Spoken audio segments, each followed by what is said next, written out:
الحمد لله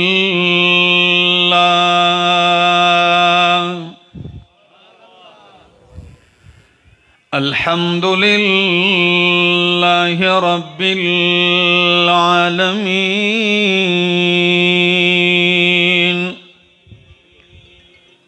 والعاقبة للمتقين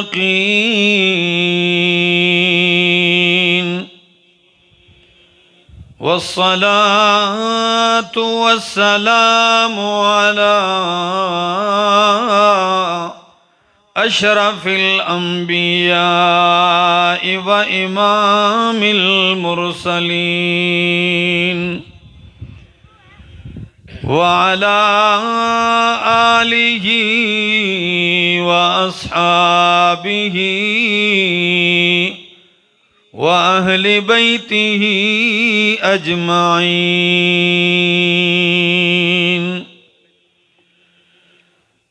أما بعد فأعوذ بالله من الشيطان الرجيم. بسم الله الرحمن الرحيم. وأن هذا صراطي مستقيما فاتبعوه ولا تتبعوا السبل فتفرق بكم عن سبيله ذلكم وصاكم به لعلكم تتقون. وقال تعالى: وهذا كتاب أنزلناه مبارك فاتبعوه واتقوا لعلكم ترحمون. وقال تعالى: إن هذا القرآن يهدي للتي هي أقوم. وقال النبي صلى الله تعالى عليه وسلم: إن الله يرفع بهذا الكتاب أقواما ويزع به آخرين. سبحان ربك رب العزة عما يصفون وسلام على المرسلين والحمد لله رب العالمين. انتہائی قابل عزت، قابل احترام، ذی قدر و ذی وقار علماء کرام، طلباء عظام اور لاہور کے اس علاقے خصوصاً جامعہ بیت المعمور اور گرد و نواح سے آئے ہوئے میرے معزز مکرم دوستو، السلام علیکم.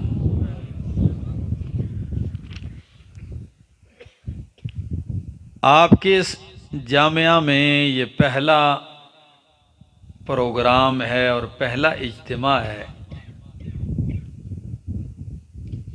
کچھ عرصہ قبل میں آیا تو یہاں کام جاری تھا، دل سے دعا بھی نکلی اور سوچتا رہا کہ بھئی کتنا وقت لگے گا.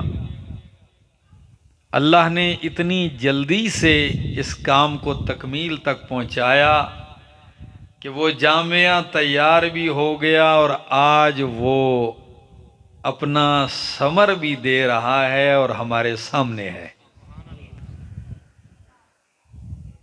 میری جماعت اشاعت التوحید و سنت سے تعلق رکھنے والے، توحید و سنت کے پروانے اور صوبہ پنجاب کے امیر استاذ العلماء شیخ التفسیر حضرت مولانا مفتی فرید احمد حقانی صاحب حفظہ اللہ تعالی ورعاہ و اطال اللہ عمرہ، یہ ان کی محبت ہے اور ان کی حد درجہ محنت اور خلوص ہے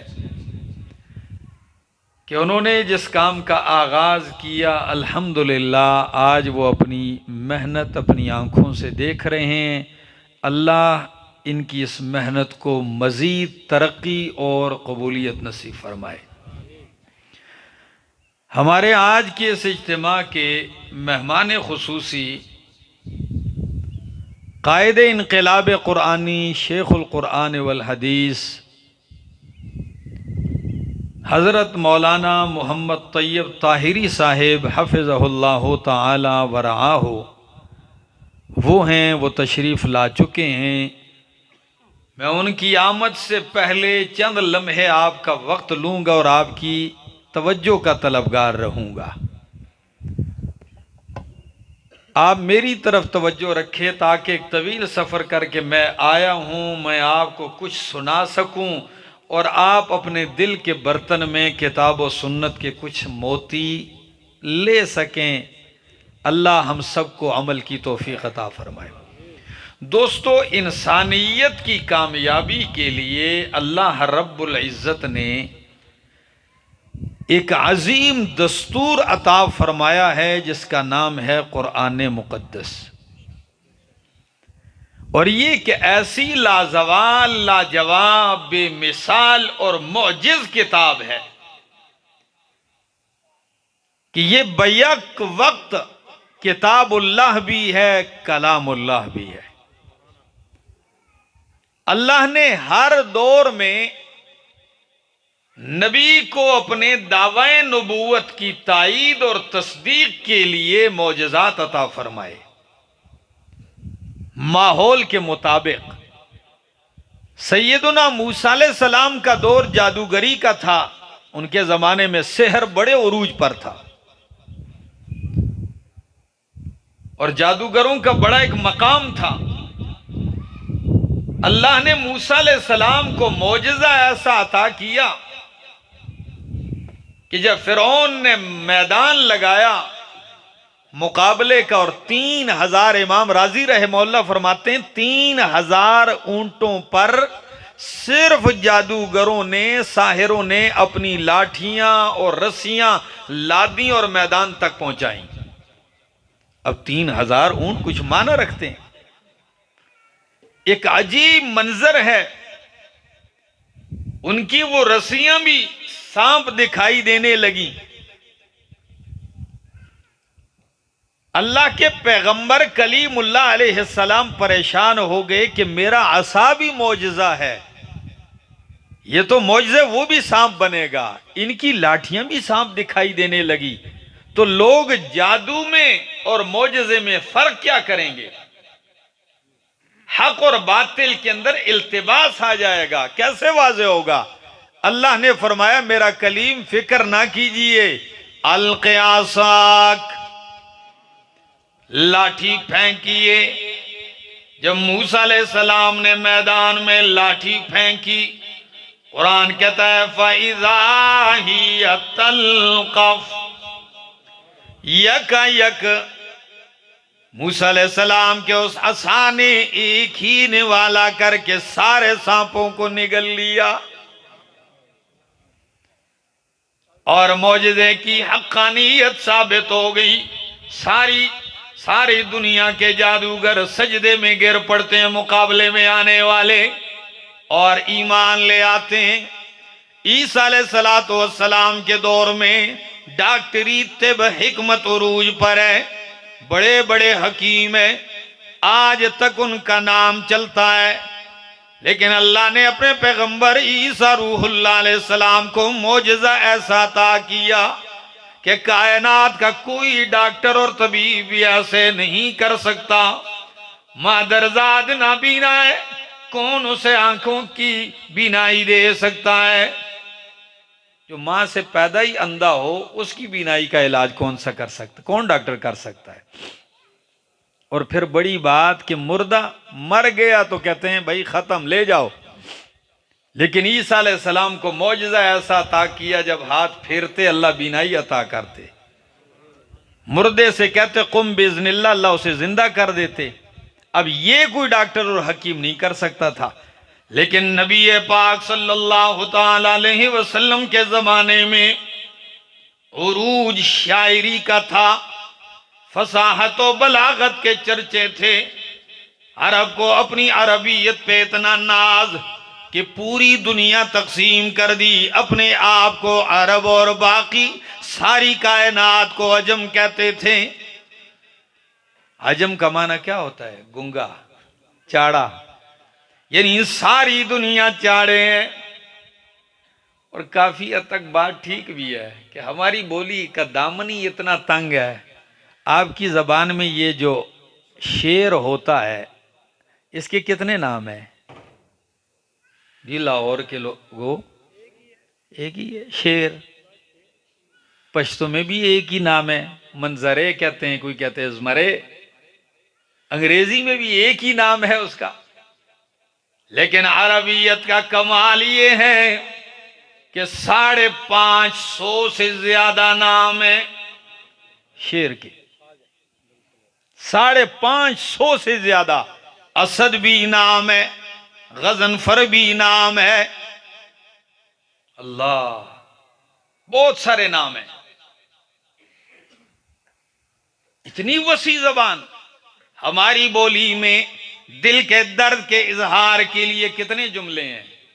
شاعر 2-4 کہہ دیں، 5 کہہ دیں، 10 کہہ دیں، لسان العرب اٹھا کے دیکھیے، صرف دکھ دل کا ظاہر کرنے کے لیے 4,500 جملے۔ اتنی وضاحت، اتنی فراخی ان کی زبان میں، اللہ اکبر۔ اور اگر آپ ناراض نہ ہوں تو میں کچھ کہہ دوں، اتنا پاور ان کی گفتگو میں کہ امام اصمعی کہتے ہیں میں عصر کے وقت ایسے پہاڑی علاقے میں صحرا میں جا کے گھومتا تھا تنہائی میں، تو جب تنہائی میں گیا تو کسی عاشق مزاج نے چٹان کے اوپر شعر لکھا تھا۔ آج بھی لوگ دیکھتے ہیں، آپ ہمارے ہاں بھی عجیب مزاج ہے۔ آپ یہ موٹر وے پہ میں اکثر سفر کرتا ہوں، کہیں وضو کرنے کا موقع مل جائے تو واش روم ہی سارے بھرے ہوئے لکھائی سے۔ وہ اللہ کے نیک بختوں، لکھنے کی یہ جگہ ہے، یا شاید دماغ ادھر ان کا کام کرتا ہو، یکسوئی یہاں ملتی ہو، سارے دیوار بھرے ہوئے ہیں، کسی نے کیا لکھا ہے، کسی نے کیا لکھا ہے، کوئی درختوں پہ لکھ دیتا ہے، کوئی دیواروں پہ لکھ دیتا ہے۔ تو یہ بھی کوئی عاشق مزاج تھا، اس نے بھی جا کے چٹان پہ لکھا، اور کیا لکھا؟ کہتا ہے الا یا معشر العشاق باللہ خبروا، الا یا معشر العشاق باللہ خبروا، اذا حل عشق بالفتى کیف یصنع۔ کہتا ہے اللہ کا واسطہ ہے او عاشقوں کی جماعت، جب عشق ایک نوجوان کے اندر دھس جائے تو پھر وہ کیا کرے؟ شعر میں یہ لکھا۔ امام اصمعی فرماتے ہیں میں نے کہا اچھا کیا کریں، میں نے بھی کوئلہ اٹھایا لکھنے کے لیے تو اور کچھ نہیں ملا، تو میں نے اسی کے نیچے اسی کے وزن پہ ایک شعر لکھا، اور میں نے کہا یداری ہواہ ثم یکتم امرہ ویخشع فی کل الامور ویخضع، یداری ہواہ ثم یکتم امرہ، اپنے معاملے میں نرمی کرے، معاملہ چھپائے، راز چھپائے، اور دیواروں پہ نہ لکھے، چٹانوں پہ نہ لکھے، چھپا کے رکھے، اور اللہ سے ڈرتا رہے، عاجزی کرے۔ کہتے ہیں آ گیا، جب اگلے دن گیا تو اس منچلے نے نیچے اسی وزن پہ دوسرا جواب لکھا۔ کہتا ہے اذا لم یجد، کہتا ہے او لوگو، عجیب لوگو، کیف یداری والہوا قاتل الفتى، کیف یداری والہوا قاتل الفتى، وفی کل یوم روحہ تتقطع، کیسے چھپائے، کیسے نرمی کرے، محبت تو نوجوان کے لیے زہر قاتل ہے، اس کی روح روزانہ ٹکڑے ٹکڑے ہوتی ہے، اور آپ کہتے ہیں چھپائے۔ کیسے چھپائے؟ کہتے ہیں میں نے کہا اچھا. میں نے پھر نیچے جواب لکھ دیا. اب دیکھا دونوں نے ایک دوسرے کو. کہتے ہیں میں نے نیچے لکھا اذا لم یجد صبرا بکتمان سرہ، اذا لم یجد صبرا بکتمان سرہ فلیس لہ شیء سوی الموت انفع. جب بندہ راز نہیں چھپا سکتا، راز سینے میں نہیں رکھ سکتا، تو اس کے لیے موت سے بہتر کوئی چیز نہیں ہے. ہمارا ایک دوست تھا. یہ لوگوں کی بیماری ہوتی، کئی لوگ ایسے ہوتے ہیں وہ راز نہیں رکھ سکتے. تو ہمارا ایک دوست تھا، وہ کہتا مجھے عشاء کے وقت کسی کا راز نہ بتایا کرو. تو ہم نے کہا کیوں؟ کہتے ہیں صبح تک میرے پیٹ میں درد ہوتا رہتا ہے، بندہ نہیں ملتا کہ میں کس کو بتاؤں. تو اتنی رات مجھ سے صبر نہیں ہوتا. کئی لوگ ایسے ہوتے ہیں، اور اللہ کی قسم کچھ ایسے بھی لوگ ہوتے ہیں کہ ان کے سینے رازوں کے قبرستان ہوتے ہیں. مر جائیں وہ دل کی بات دل میں رکھتے ہیں راز. تو میں نے نیچے لکھا کہ اذا لم یجد صبرا بکتمان سرہ فلیس لہ شیء سوی الموت انفع.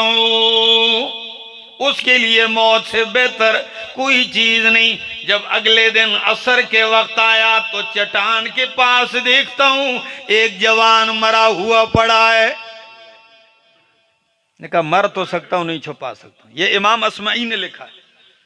اچھا، میں نے اس سے ایک سبق لیا کہ عربیت کا کمال، فصاحت کا کمال دیکھا نہیں ہے، بندہ مار دیا.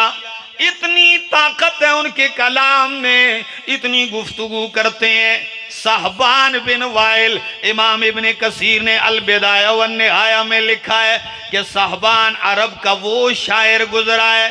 لاہور والوں آپ کہیں گے محفل قرآن کی ہے اور احمد جمشید کسی اور طرف چل پڑا ہے. آؤں گا اسی بات کی طرف کہ صحبان وہ شاعر گزرا ہے. کہتا ہے بالغ ہونے کے بعد موت تک میں نے پوری زندگی میں ایک جملہ مکرر نہیں بولا. پوری زندگی موت تک ایک جملہ دوبارہ نہیں بولا، نئے نئے جملے. اتنی وضاحت. اور لبید اٹھائیے، لبید تو وہ شاعر ہے کہ اس کے بارے میں عرب کہتے تھے کہ اکتبوها علی الحناجر، اکتبوها علی الحناجر. او لوگو، لبید اس درجے کا آدمی ہے کہ جب یہ لب سے الفاظ جملے نکالے تو تم اپنی گردن پہ لکھ لیا کرو اگر لکھنے کے لیے کوئی چیز نہ ملے. وَلَوْ بِالْخَنَاجِرِ، اگر تمہیں لکھنے کے لیے پن قلم نہ ملے تو خنجر سے لکھ لو. گردن پہ لکھو اور خنجر سے لکھو. مطلب کیا ہے؟ خون سے لکھ لو، اس کا جملہ ضائع نہ جائے. جب اتنی طاقت، لیکن جب قرآن آیا، اللہ اکبر، قرآن آیا، قرآن نے کیا کہا؟ فرمایا قُلْ لَئِنِ اجْتَمَعَتِ الْإِنسُ وَالْجِنُّ عَلَىٰ أَن يَأْتُوا بِمِثْلِ هَذَا الْقُرْآنِ لَا يَأْتُونَ بِمِثْلِهِ وَلَوْ كَانَ بَعْضُهُمْ لِبَعْضٍ ظَهِيرًا. او کائنات کے لوگوں، مانتا ہوں تمہاری فصاحت بھی ہے، بلاغت بھی ہے، طاقت بھی ہے کلام پر، لیکن اگر ساری کائنات کے انسان اور جن اکٹھے ہو جائیں اور قرآن کی مثل بنانا چاہیں، لا یأتون بمثلہ ولو کان بعضهم لبعض ظہیرا. سارے مل کے قرآن کی طرح قرآن بنا سکتے، اکٹھے ہو جائیں، کمیٹیاں بنا لیں، ایک دوسرے کے ساتھ تعاون کرنے لگ جائیں، قرآن جیسا قرآن نہیں بنا سکتے. آپ کہیں گے تو 114 سورتیں ہیں، 30 پارے ہیں، وقت چاہیے. فرمایا چلو فَأْتُوا بعشر سور مثلہ مفتریات، کوئی سی 10 صورتیں منتخب کر لو اور ان 10 صورتوں جیسی 10 صورتیں بنا کے لے آؤ۔ چلو یہ بھی نہیں کر سکتے، آسان کر دیا، قل ان کنتم فی ریب مما نزلنا علی عبدنا فأتوا بسورة من مثله فأتوا بسورة، تن کے نیچے سورتن کی تا کے نیچے تنوین ہے، یہ تقصیر کی ہے، بسورتن قصیرتن، بقرہ آل عمران نساء مائدہ نہیں، یہ تو لمبی صورتیں، بسورتن قصیرتن، مختصر سی صورت لے لو اور اس جیسی صورت بنا کے لے آؤ۔ آپ کہیں گے لاہور والوں کیا ان کو عربی نہیں آتی تھی؟ کیا وجہ؟ قرآن بھی تو عربی ہے، کیا ان کو عربی نہیں آتی تھی؟ کوئی جملے بنا لیتے؟ میں کہتا ہوں یہاں صرف فصاحت و بلاغت ہی نہیں ہے، تم عربی تو بنا لوگے، ان میں قرآن جیسی صداقت کہاں سے ڈالو گے؟ ان جملوں میں تم عربی کے کلمات بنا لوگے، ان میں ہدایت کہاں سے ڈالو گے؟ تم کلمات تو عربی کے بنا لوگے، اس میں اس طرح آخرت جنت جہنم کے تذکرے کہاں سے لاؤ گے؟ ہاں تم اس میں ایسی تاثیر کہاں سے لاؤ گے؟ یہ تو صداقت بھی ہے۔ ہمارے ہاں شعر اتنا ہی اونچا ہوتا ہے جتنا اس میں جھوٹ کا مبالغہ زیادہ ہوتا ہے، ایسا ہی ہے۔ شاعر جب کہتا ہے نا پائے کا شعر بنائے تو کہتا ہے ستارے توڑ کے تیرے قدموں میں لا دوں، چاند تیرے ہتھیلی پہ رکھ دوں، سورج تیرے دائیں طرف رکھ دوں، تو یہ ساری باتیں وہ کر سکتا ہے؟ اوٹ پٹانگ مار ہے، یہ اس کی بس کی بات ہے۔ لیکن شعر کو اتنا ہی پسند، اور قرآن کمال یہ ہے کہ قرآن کی ہر بات میں صداقت ہے، سچائی ہے، ہدایت ہے۔ فَأْتُوا بِسُورَةٍ مِّن مِثْلِهِ وَادْعُوا شُهَدَاءَكُم مِّن دُونِ اللَّهِ إِن كُنتُمْ صَادِقِينَ۔ لیکن بیت المعمور والو سن لو، مکے کا مشرک مقابلے کے لیے احد تو آیا، 70 مارے گئے، بدر میں آیا 70 مارے گئے، احد میں 70 صحابہ شہید کیے، خندق میں آیا، حنین میں آیا، ہر طرف سے مقابلے کے لیے آیا، مرنے کو تیار ہوا، مارنے کو تیار ہوا، لیکن قرآن جیسی صورت بنانے کے لیے تیار نہیں ہوا۔ اس لیے یہ وہ جانتا تھا کہ مرنا آسان ہے، لیکن قرآن جیسا قرآن بنانا مشکل ہے، اس لیے کہ یہ مخلوق کا کلام نہیں ہے، یہ تو اللہ کا کلام ہے۔ امام قاسمی نے اپنی تفسیر محاسن التاویل میں عجیب بات لکھی ہے کہ قرآن آنے سے پہلے عرب کے جرگوئی، عرب کے جب فیصلہ کرنے والے جج بیٹھتے تھے، حاکم، ان کو اپنے اس جملے پہ بڑا ناز تھا، القتل انفع للقتل، القتل انفع للقتل۔ ان کی جرگے میں یہ جملہ بہت دہرایا جاتا کہ قتل قتل کو ختم کر دیتا ہے۔ قتل مطلب کیا ہے؟ جب سزائیں نافذ ہو تو لوگ قتل نہیں کریں گے۔ اور اس کے مقابلے میں ایک اور جملہ بھی ان کا بڑا مشہور تھا، وہ کیا؟ وہ کہتے تھے ان قتل البعض احیاء للجمیع، بعض کو قتل کرنا یہ سب کی زندگی ہے۔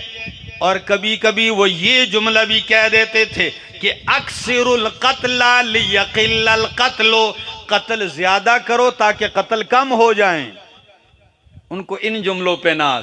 لیکن جب قرآن کی آیت آئی وَلَكُمْ فِي الْقِصَاصِ حَيَاتٌ يَا أُولِي الْأَلْبَابِ، کہ قتل کو ختم نہیں کرتا بلکہ قصاص قتل کو ختم کرتا ہے۔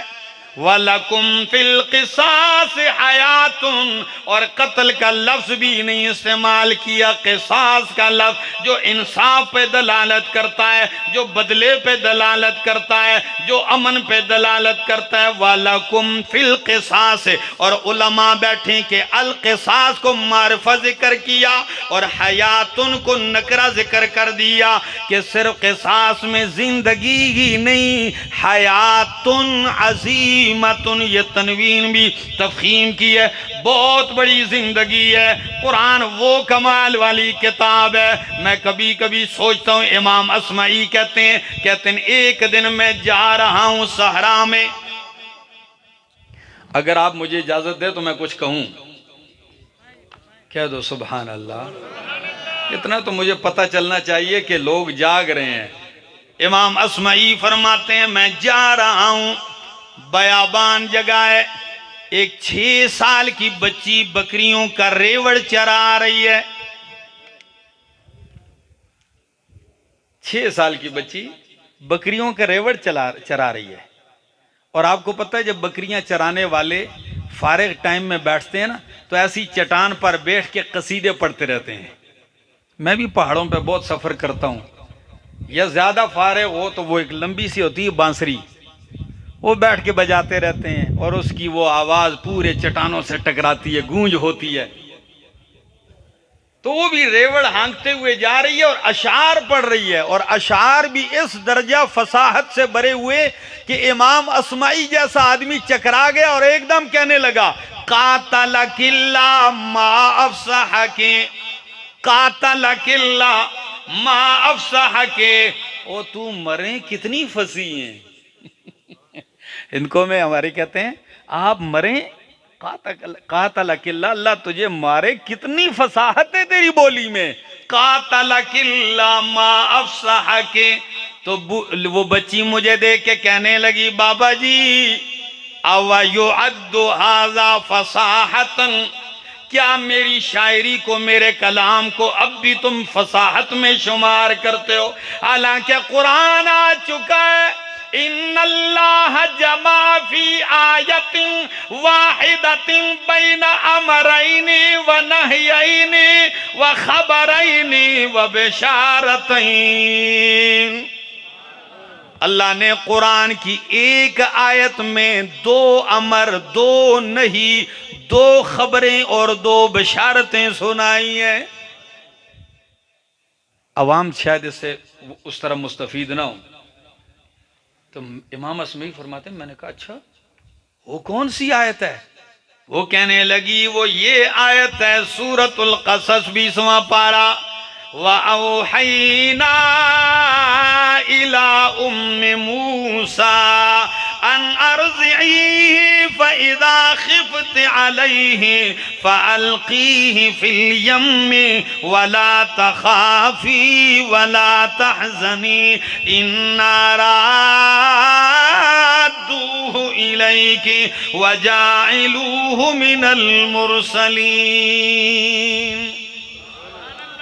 اب ذرا علماء طلباء دیکھتے جائیے، وَأَوْحَيْنَا إِلَىٰ أُمِّ مُوسَىٰ پہلی خبر، فَإِذَا خِفْتِ عَلَيْهِ دوسری خبر، اور پہلا امر ان ارضعیہ دودھ پلاؤ میں موسیٰ علیہ السلام کو، دوسرا امر فَأَلْقِيهِ فِي الْيَمِّ دریا میں پھینک، اور 2 بشارتیں خبریں 2 نہیے کون سی ہیں؟ لا تخافی پہلی نہیں، خوف بھی نہ کر، ولا تحزنی غم بھی نہ کر دوسری نہیں، اور 2 بشارتیں کون سی ہیں؟ او موسیٰ علیہ السلام کی والدہ، پہلی بشارت یہ ہے آج تو موسیٰ کو صندوق میں ڈالے گی، اِنَّا رَادُّوهُ إِلَيْكِ میں واپس تیرے پاس لٹا دوں گا۔ یہ پہلی بشارت۔ دوسری بشارت کیا ہے؟ وَجَاعِلُوهُ مِنَ الْمُرْسَلِينَ جائے گا تو صرف موسیٰ ہوگا، جب آئے گا تو کلیم اللہ بھی بنا دوں گا۔ رسول بھی بناؤں گا۔ تو دو بشارتیں ہیں، یہ کمال ہے اس کتاب کا۔ اور صرف یہی نہیں ہے لاہور والوں، قرآن کے اندر ہے ہی کمالات۔ یہ میرے سامنے اللہ کی کتاب ہے، سورت کا نام سورۃ المائدہ ہے۔ آپ تھکے تو نہیں ہے نا؟ بس انشاءاللہ مجھے آہستہ آہستہ میرا وجود کھل رہا ہے، سینہ، ٹھیک ہے نا؟ آپ میرا ساتھ دیں، ذرا قرآن سنتے جائیے، کمالات قرآن کے دیکھتے جائیے۔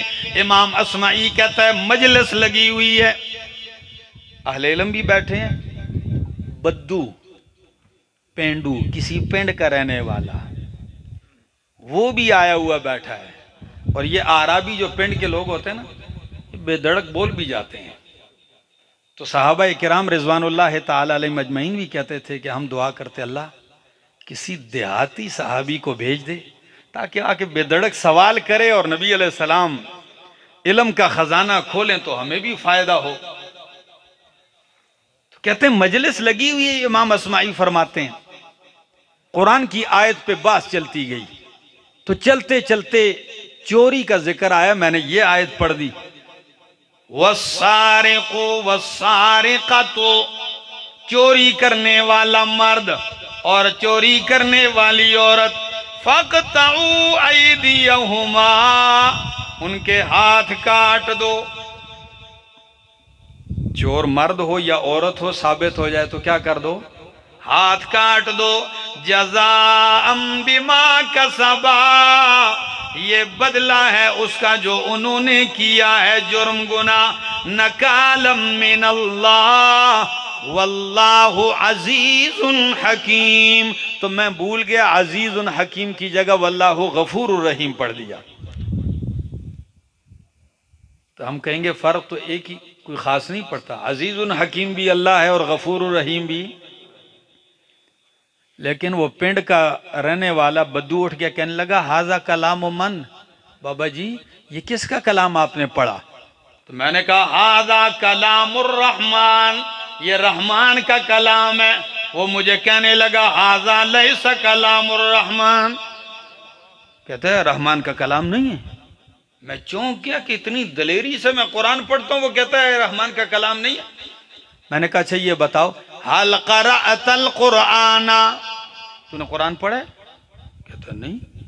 حل حفظت القرآن، قرآن کے حافظ ہو؟ کہتا ہے میں حافظ بھی نہیں ہوں، پڑھا بھی نہیں۔ میں نے پھر آیت پڑھی، کہتا ہے نہیں ہے۔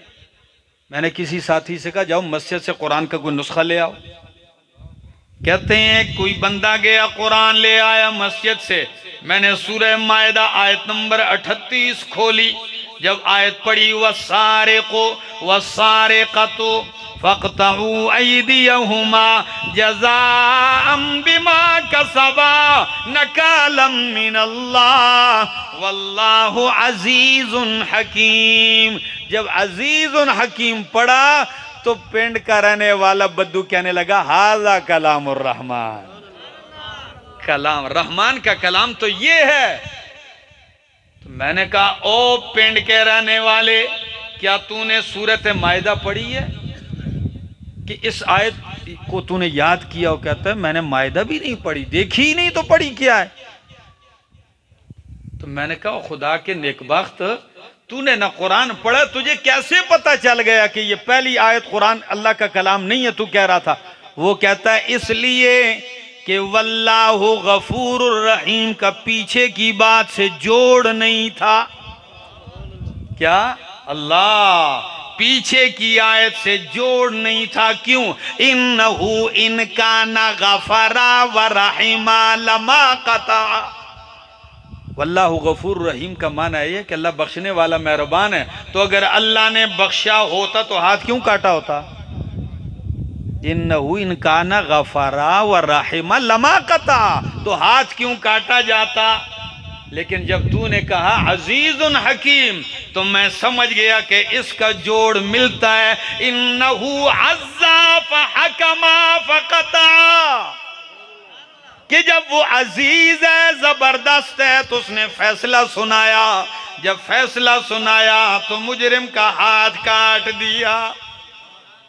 یہ آپ ایسے علماء کے سامنے آئیں گے اور دورہ تفسیر پڑھو گے نا آپ، تو آپ کو پتہ چل جائے گا کہ قرآن کی کوئی آیت ایسی نہیں ہے، کوئی رکوع ایسا نہیں، کوئی سورت ایسا نہیں جس سورت کا ما قبل سورت کے ساتھ ربط اور جوڑ نہ ہو۔ کئی لوگ جب قرآن سمجھ نہیں آتا نا، ان کو کہتے ہیں جی قرآن کے اندر ربط کی کوئی ضرورت نہیں ہے، بس یہ اترا بھی ایسے ہی بکھر بکھر کے اترا ہے۔ میں نے کہا یہی تو کمال ہے کہ اترا 23 سالوں میں ہے۔ کتنے سالوں میں؟ 23 سالوں میں، لیکن اعجاز اس کا یہ ہے کہ بسم اللہ کی با سے والناس کے سین تک آپ پڑھتے چلے جاؤ، یہ ایک آیت بھی بغیر ربط کے نہیں ہے، ایک آیت بھی بغیر ربط کے نہیں ہے۔ آئیے قرآن کریم کے علوم کو سیکھیے، سمجھیے، اپنے اوقات نکالیے۔ میں کبھی کبھی سوچتا ہوں قرآن جب اللہ نوازنے پہ آئے، میرے شیخ موجود ہیں، ان کی اہلیہ وہ کسی مدرسے میں نہیں پڑھی، کسی مدرسے میں طالب علم بن کے نہیں پڑھی، لیکن ان کے خاوند، ان کے شوہر میرے شیخ عالم ہیں، 30 35 40 سال سے قرآن کا درس دیتے ہیں، تو اپنے خاوند سے قرآن سن سن کے اتنی محنت کی ہے کہ اس وقت اللہ کے فضل سے اس کی 2 تفسیریں چھپ کے آ چکی ہیں، ایک پشتو میں اور ایک اردو میں۔ یہ کس نے کہا ہے؟ بندہ محنت کرے اور قرآن کے سامنے بیٹھ جائے 2 زانو اور سیکھنا چاہے، قرآن اس کے گھر میں بیان ہو، وہ نہ سیکھ سکے، یہ کیسے ہو سکتا ہے؟ میں عورتوں سے بھی کہتا ہوں قرآن مردوں کی کتاب خالی نہیں، یہ عورتوں کی بھی ہے، یہ سب کے لیے ایک دستور ہے۔ آئیے تعلیم یافتہ عورتیں ہیں، پڑھیے، سمجھیے اور سیکھیے، فائدہ اٹھائیے۔ اللہ گواہ ہے، ایک خوشی کے لیے بات کہہ دیتا ہوں، حضرت مفتی صاحب اجازت ہے؟ اتنے سفر کرتا ہوں، یہ آپ کی تسلی کے لیے بھی کہہ دیتا ہوں، تقریباً 1 سال ہونے والا ہے۔ میں سفر میں تھا تو یہ میرے بیانات اکثر یہ لڑکے ویڈیو بنا کے اس کی فیس بک پہ اور دیتے رہتے ہیں، یوٹیوب پہ دیتے ہیں لوگ، دنیا ہے ایک ذریعہ ہے، ورنہ انگریز نے فیس بک اور یوٹیوب اس لیے نہیں بنائی کہ احمد جمشید اس پہ درس دیتا رہے، نہیں، انہوں نے اپنے مقصد کے لیے، لیکن ہم کہتے ہیں کہ دنیا کا ایک حصہ اس میں لگا ہوا ہے، اپنا کام کر رہا ہے، تو ہم کہتے ہیں چلو بیچ میں کوئی ہماری بات بھی سن لے گا، ہو سکتا ہے کوئی دیکھتے دیکھتے ہماری آواز بھی کسی کے کان میں پڑ جائے گی۔ تو اس طرح کسی کے کان میں پڑی تو ان کو فون آیا، تو انہوں نے اٹھایا تو وہ تو انڈیا سے ہے، تو انہوں نے کہا احمد جمشید کا نمبر چاہیے، تو انہوں نے میرا نمبر دیا۔ میں دوران سفر تھا، جب میں نے فون اٹھایا السلام علیکم کیا، مجھے پتہ بھی نہیں تھا بھئی کون ہے، تو دیکھا تو ایک خاتون بول رہی ہے، تو اس نے یہ پہلا لفظ یہی پوچھا کہ آپ مولانا احمد جمشید ہیں؟ میں نے کہا ہاں۔ جب میں نے یہ لفظ کہا تو وہ چیخ پڑی اور کہنے لگی باتیں چھوڑیں، مجھے کلمہ پڑھائیں۔ میں نے کہا پڑھیے کلمہ، اشہد ان لا الہ الا اللہ واشہد ان محمد رسول اللہ۔ جیسے ہی کلمہ پڑھایا تو میں نے کہا آپ کس مذہب سے؟ تو وہ کہنے لگی میں سکھ ہوں۔ تو میں نے کہا کیسے آپ کے دل میں آیا مسلمان ہونا؟ کہنے لگی دیکھتے دیکھتے یہ بیان سامنے آیا، سننے لگ گئی، 2-3 مہینے سنا، تو جو لفظ اس نے کہہ دیے ہیں میں اپنی ماؤں اور بہنوں اور بھائیوں سب سے کہتا ہوں، وہ لفظ آب زر سے لکھنے کے قابل ہیں۔ وہ کہتی ہے مولانا صاحب میں نے رب کو مندروں میں، گرجوں میں، کنیساؤں میں، درگاہوں میں تلاش کیا ہے، لیکن اللہ کی قسم رب مندروں میں، درگاہوں میں نہیں ملتا، رب کے کلام سے ملتا ہے۔ میں نے رب کا کلام سنا ہے، قرآن سنا ہے، تو مجھے رب کی پہچان ہوئی۔ دوستو آؤ، اگر اللہ کو جاننا چاہتے ہو، اللہ کی معرفت حاصل کرنا چاہتے ہو، تو قرآن کے پاس آئیے۔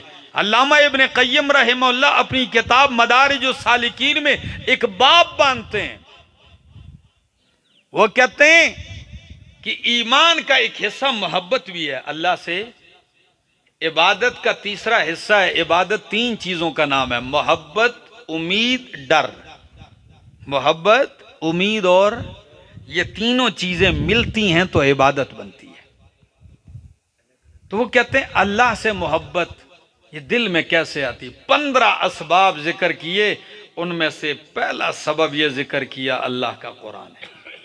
اس کو سمجھو، آپ کو رب کی عظمتیں سمجھ میں آئیں گی، رب کی محبت دل میں آئے گی۔